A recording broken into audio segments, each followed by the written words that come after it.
What it do? Bedtime crew. Hey man, listen, today I am here to give you guys my predictions, my breakdown, my analysis of UFC Fight Night Paris, Moicano versus Saint Denis. We got a great card here on our hands, boys. We got Renato Moicano. I cannot afford to lose. Let me tell you something, motherfucker. We got Benoit Saint Denis. We got Imavov. We got the GOAT Brendan Allen. We got Joe Anderson Brito. Juicy and Brian Battle, those guys are good. And the rest are nobodies. So let's get into this card. I'm going to be doing the early prelims first, then we're going to go into that main card. Let's start it off. What do we got on first? What do we got first on this card, boys? We've got Bolaji Oki versus Chris Duncan. I'm going to be going with Oki by decision. I believe that he's just a little bit better looking in his last fight. I'm not super, Chris Duncan, he got finished by Manuel Torres pretty brutally, and I know that Torres is a good prospect, but I feel like that win has not aged, or that loss, has not aged super well. Whereas Bolaji Oki, I don't know how to say that shit, he looked pretty good in his last fight. I believe it was a decision against another debuting fighter in the Apex. I believe it was Timmy Kwamba, and I remember dropping the iconic line, "Who the fuck is Timmy Kwamba?" Right? But I don't know. I just feel like Bolaji Oki, he's younger, reach advantage. I'm going to pick him to win this fight by decision. And he's French. Or not even French, dude. Ignore that shit. So I just restart the video after that. I feel like I've just... Never mind. Anyways, let's just edit that part out. Nora Cornell versus Jacqueline Cavalcade, bro. I'm looking at these two right now. And I want to pick Nora Cornell because she's actually getting finishes in the UFC. And I feel like she's just a little bit more that man strength. You know what I'm saying, dude? So I'm going to say Nora Cornell is going to win that fight by decision as well, 29-28. Let's move on. We got Daniel Barres. There's genuinely nobodies on this fucking prelims, dude. We got Victor Altamirano. I'm going to pick Victor Altamirano. He's got a huge reach advantage. I would say that he's definitely more likely to win this matchup. I feel like this is a bit of a layup based on the records of both of these two. Yeah, Victor Altamirano is probably going to win that one by decision. You don't give a fuck, dude. Can I just say before I move on, there's probably some dork that's so mad, right? Dude, talk about the actual outside foot battle of Altamirano. Dude, nobody cares about these fights, bro. Look at the time, 2 a.m. You think I'm going to be sitting up watching fucking Island Perez at 2 a.m.? Maybe. I might be texting somebody that looks like Island Perez at 2 a.m., but I'm not watching her at 2 a.m. I'm going to pick Aylan Perez to win this fight. She actually looked really good in her last fight against Luana Carolina, I believe her name was. She kind of reminds me of like a female Leon Edwards. And Aylan Perez was able to use her grappling very effectively in that matchup. And with WMMA, I feel like especially at bantamweight, if you're actually proficient at grappling and you're actually trying to fucking beat your opponent, it's pretty easy to go on a good win streak. And I feel like Aylan Perez is going to be able to do that with her physicality. She's not tall, but she's kind of a thick, not in a objectifying way. I respect women. She's a very thick bantamweight, dude, and I feel like she's gonna get a hold of Zelezniakova, and I think she's gonna win a boring decision in this matchup. I'm gonna say Aylan Perez gets this one done. I am a bit worried about her chin. She is a little bit, easy to hit. Her striking's not the best. She does have a little, pretty decent power though, so I think she's gonna be able to land some good shots, get to the takedown, and beat Zelezniakova. She's a bit of a can crusher, in my opinion. So that's why I'm not picking her, if you're wondering. Let's move on. We got Taylor Lapilus versus Vince Morales. And, what the fuck am I supposed to say in this matchup, dude? Taylor Lapilus is obviously going to win this because he's like a real, oncoming prospect who's just a master at the 29-28 decision. This guy has Hall of Fame Caitlin Clark badges equipped as a male player. I don't know how else to describe it, dude. This guy fights like a fucking WMMA fighter, dude. He's not trying to finish anybody, bruh. He's coming out there for the 29-28 decision. He's probably going to do the same in this matchup. I think his kicking game is very effective. He's going to utilize his range very well. Not going to take a lot of risk. I think Vince Morales has to make it ugly to win this fight, but I don't think that's going to happen. And I feel like if this is a close matchup, Taylor Lapilus is getting the nod from the judges. So I'm going to definitely say Taylor Lapilus wins this one by 29-28 unanimous decision. Maybe a 30. Hey, maybe a 30-27. All right. But yeah, I am not watching any of these fucking prelims. These are on at 2 a.m. and I genuinely believe all of these will go to decision, except maybe Chris Duncan might finish Bolaji Oki. But let's move on to an actually entertaining fight. We've got Ludovic Klein versus Roosevelt Roberts. And I'm going to be picking Ludovic Klein, obviously. I'm picking Ludovic Klein to win this matchup. He's a very good prospect. The win over Ignacio Bahamondes is aging very well. He's a very nasty striker. He's found a good rhythm here in the lightweight division. And I feel like the short notice nature of this for Roosevelt Roberts, he's always been a little bit chinny. He's quite big for lightweight, but I feel like the weight cut is going to be a pretty rough one on short notice and flying across the world. And this is just a really bad matchup for Roosevelt Roberts. Even if it was full camp, I would pick Ludovic Klein pretty confidently. I feel like you're just asking a lot of Roosevelt Roberts to win this matchup. He's dangerous. He does have good hands. I think maybe he can find something early on, but I feel like once Ludovic Klein gets going with his kicks and just even if he needs to mix things up wrestling, like that's something he's really good at. So I feel like Ludovic Klein is just going to be too physically strong, too sharp, too well prepared for this matchup. I think he's going to get a TKO in this matchup, man. I really believe that he is going to let rip a fucking nasty TKO to finish off this fight. Probably round 2 or round 3. Who's texting me? Not a woman. Yep, just my boss. Cool. Yeah, I think Ludovic Klein's going to win that one by TKO in round 1 or round 2. And headlining... Oh, never mind. Not headlining prelims. We got Umar Sai versus Jung Da-un. Okay, now I've seen this guy fight Carlos Ulberg before. I do know who he is. Umar Sai, I believe he's coming off a submission victory in his debut. He's a very, very impressive grappler. I like Umar Sai, man. He's a pretty interesting prospect at light heavyweight. I think Da-un Jung's pretty sneaky in terms of his ability. Like, he actually gave Carlos Ulberg a pretty tough fight, which not many people expected. I think a lot of us thought Carlos Ulberg was just going to run through him. But he's actually put up a pretty good fight in that matchup. I do think that the grappling is a big weakness for Da-un Jung, and I do think that that's the best skill of Umar Sai. So I'm going to say he gets a submission in round 2 or round 3. I think he's going to try and use his range a little bit. Maybe Da-un Jung lands some good shots striking. But once this hits the ground, I think Umar Sai is going to be able to find maybe a rear naked choke or a head and arm choke type submission in round 2 or round 3. Near the fence, I think he might use the fence to get some takedowns. And yeah, I'm seeing a head and arm choke or a rear naked choke in this one. I'm picking Umar Sai by decision. Let's move on. We got the GOAT, Ion Cutelaba versus Ivan Erslan, whatever the fuck this guy's name is. This is just like, dude. I feel like I'm talking about fucking like fantasy football right now. I feel like I'm talking about made up names. This guy doesn't even have a fucking picture on Google. I might pick Cutelaba, bro.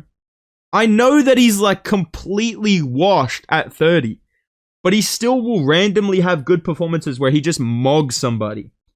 And this Ivan Erslan guy, he's like 1-1 in his last 2. He's like 2-2 in his last 4. He's on like on a streak of like win 1, lose 1, win 1, lose 1. I know that he's fighting Europeans and he's like a decent prospect, or he's like, no, he's 32. He's older than fucking Cutelaba. I'm picking Cutelaba, dude. I don't give a fuck. I'm picking Cutelaba. This might be the dumbest pick I've ever made. Probably not. I'm gonna say Cutelaba fucking wins this one by like either late rounds TKO, like he gets some takedowns and fucking beats him up on the ground, or he's gonna win a decision with wrestling. I feel like Cutelaba is gonna win this fight, dude.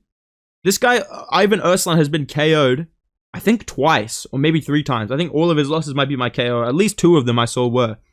I'm picking Cutelaba to win this fight, dude. He's younger. He's probably going to rock up wearing a suit.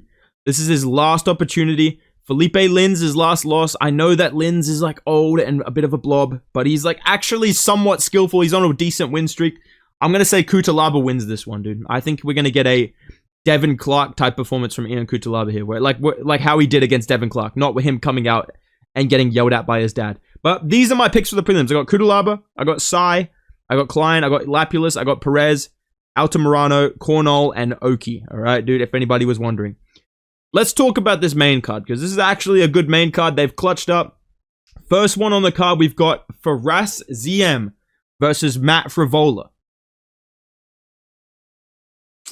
I'm going to pick Matt Frivola, dude. I think Matt Frivola is going to get a TKO in this matchup. Faras ZM, I was going to pick him. I was like, well, you know, listen, dude, he's the younger guy. He hasn't really taken the same amount of damage. But then I remember that this guy got fucking smoked by Terrence McKinney, bro. And I know that Favola did as well, but he's also beat decent competition. He also had a lot of success against Benoit Saint Denis, right? And I just feel like Fares ZM is just not on the same level of lightweight contender that Matt Favola is. I think Favola is definitely in that, like, Drew Dober, Bobby Green, like that type of level of lightweight right now. Like, he's that old guy that you have to beat to get into the rankings. You know what I'm saying, dude? And I just don't think Fares ZM is that good. I think he has physical advantages in this matchup that make me worried picking Favola. Like, I think I'd be interested to see how his chin goes, taking damage from a long-rangey kind of guy like Fares ZM. But I feel like Matt Favola is going to be able to grapple in this matchup. And I think we could maybe see a submission hit from Matt Favola. But I'm just going to go with what he usually wins by, which is KO.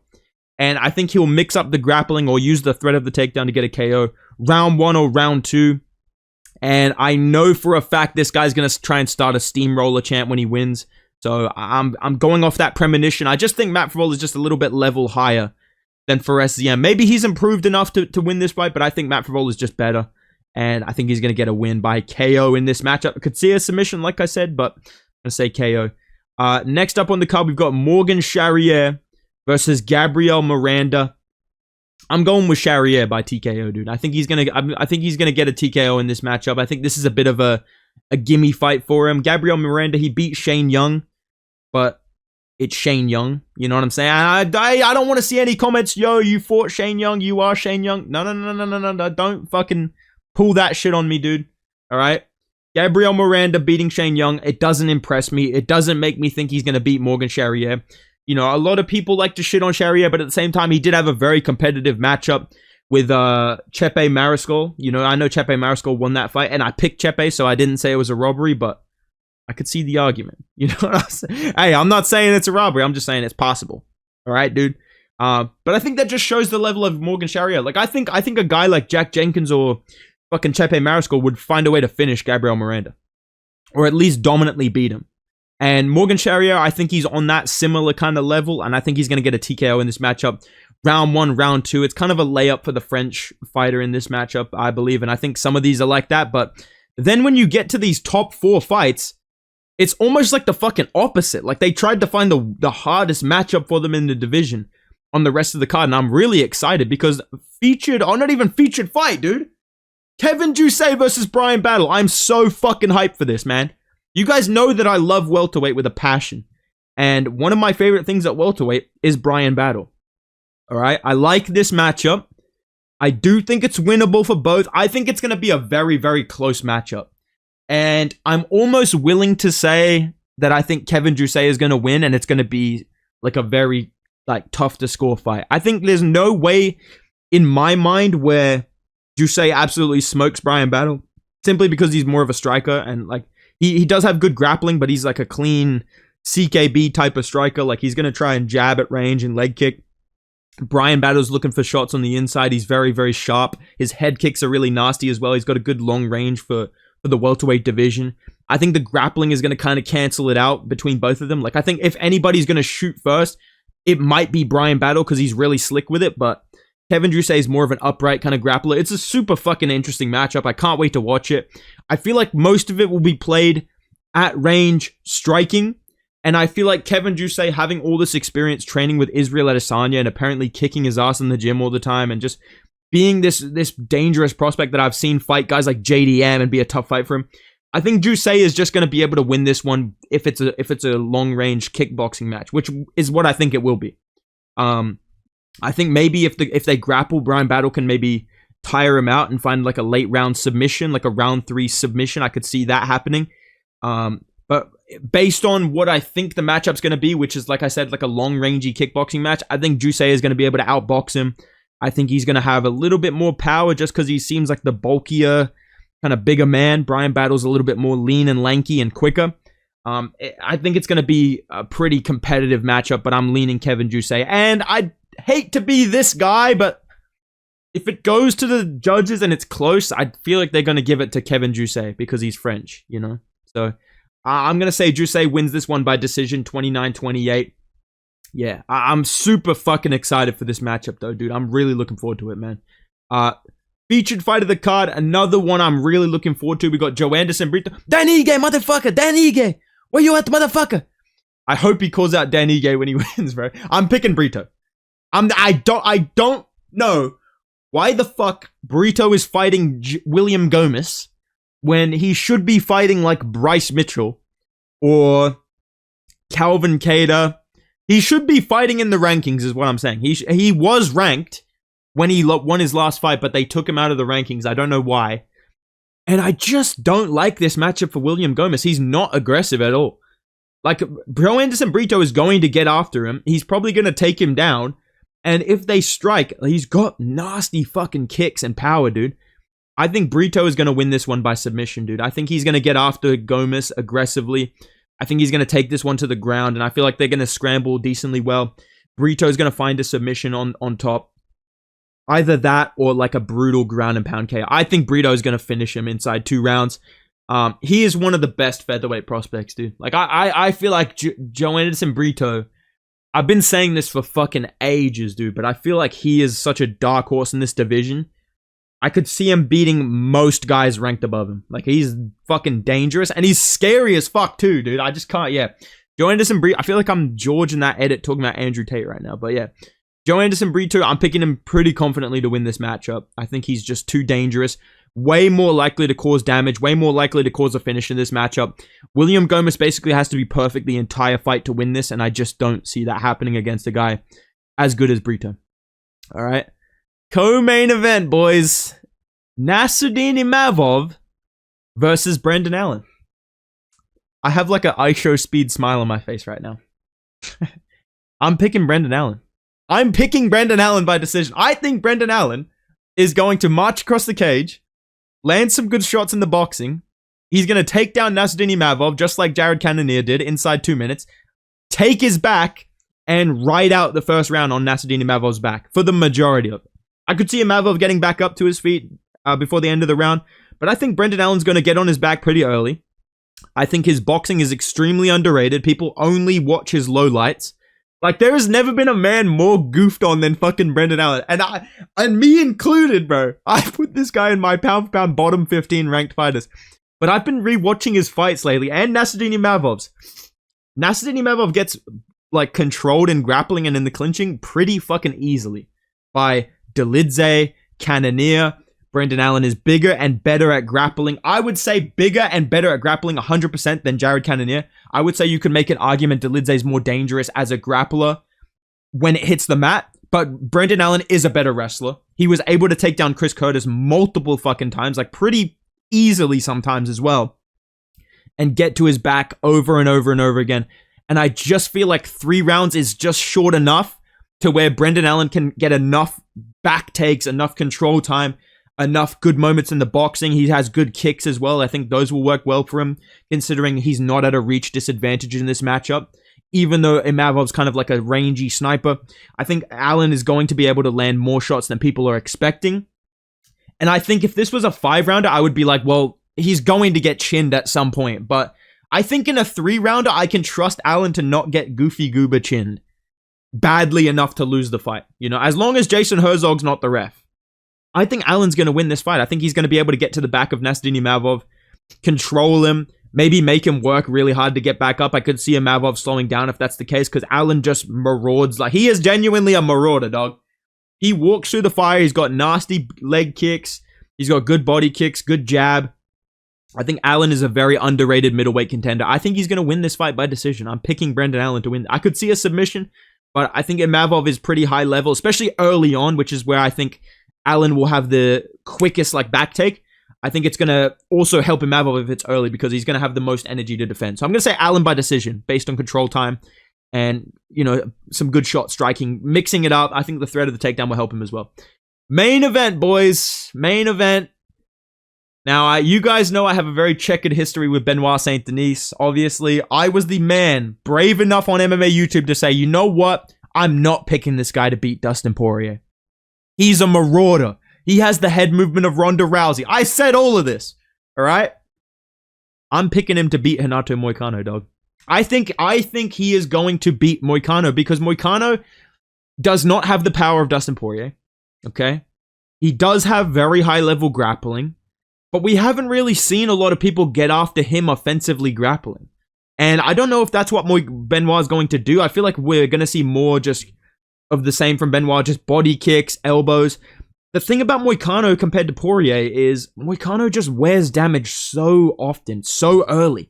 He got hurt with the first fucking strike Jalen Turner hit him with, which is a body kick, which you know Benoit's going to get after him with. He got hurt with the left hand from Jalen Turner. Drew Dober was able to hurt him a couple of times and just swell his face up immediately in that fight. Like, the second they exchange, Moicano is bleeding, his eye is shutting, he's hurt in some way, he has to shoot, he has to get a hold of you. And I feel like with Benoit Saint-Denis, even if he gets takedowns on Benoit, this is a guy who's really good at scrambling off his back and using genuine jiu-jitsu sweeps. Like, you don't see a fucking butterfly sweep in MMA, but Benoit does them. You know what I'm saying, dude? And I feel like what's going to happen is Benoit's going to hurt him to the body with some kicks. He may mix low and go high with the head kick. I could see that hurting Moicano, and we get kind of like a chicken dance from Moicano. He's going to shoot on Benoit, maybe end up in some sort of like guillotine attempt or some shit. I think he'll have good moments in the grappling, but at the same time, I feel like Benoit's a guy that's going to be really hard to hold down compared to Jalen Turner, who the second you take him down is just, fuck this, I'm just done with this round. You know what I mean? Like, we're dealing with two different type of hearts here, basically. I think that Benoit is a lot more aggressive early on. He's not going to step off the gas. If he hurts Moicano, he's going to stay on him until he's dead. Like, until he's done, basically, right? Like, he's going to try his best to just mog you in the first 2 rounds. I think Moicano's best chance is to kind of survive to round 3, maybe late round 2, depending on the cardio of Benoit Saint-Denis. I know that staff was a big factor against Poirier. I don't think it was a bigger factor as some people make it out to be. I think some people are kind of coping because they were wrong about Benoit. But regardless, I think without staff, he can keep up the way that he fights for about 2 rounds, maybe the first minute of 3. But I think he will slow down over 5 if Moicano can survive 1 and 2. I've seen him get rocked and dropped and hurt and busted up in so many fucking fights that I feel like it's an inevitability that it's going to happen against Benoit, right? And I feel like by picking Moicano, I'm kind of like using Brian Ortega logic, like, well, listen, dude, he's actually better than Benoit. He just needs to survive getting 10-8'd. I can't do that anymore, bro. I can't, dude. I can't do it. I think Benoit's going to hurt him to the body, put him against the fence, beat him up, defend some bad shots when he hurts Moicano. And I think he might get a standing TKO against the fence with some knees and some elbows and some uppercuts against the fence. That's what my prediction. I think inside 2 rounds, we're going to get a Benoit Saint-Denis standing TKO against Moicano. He is very tough. He is very, he's good at surviving even when he's getting, beat the fuck out of him. But yeah, I mean, this guy got dominated by RDA not that long ago. You know, RDA. And I know RDA's a legend, man, but he got not just beat clearly by RDA, dominated, bro. Completely dominated and 50-45, borderline nearly finished a couple of times. So I think Benoit Saint-Denis' head kick, body kick, shots up close against the fence. I think he's got a lot of motivation coming into this one as well. I know I cannot afford it to lose, but yeah, I'm picking Benoit by TKO. Let me know your predictions in the comments down below, guys. And obviously, the top comment is going to be congratulations to Moicano for his first round flying omoplata. I get it. All right, let's see how it goes. All right, you're going to oil me up. I fucking get it. All right, kids, stop commenting. But yeah, let me know what you guys think down below. If you enjoyed the video, drop a like, subscribe to the channel, go follow me on Instagram and Twitter at Bedtime MMA. And I will see you guys in the next video, boys. Goodbye.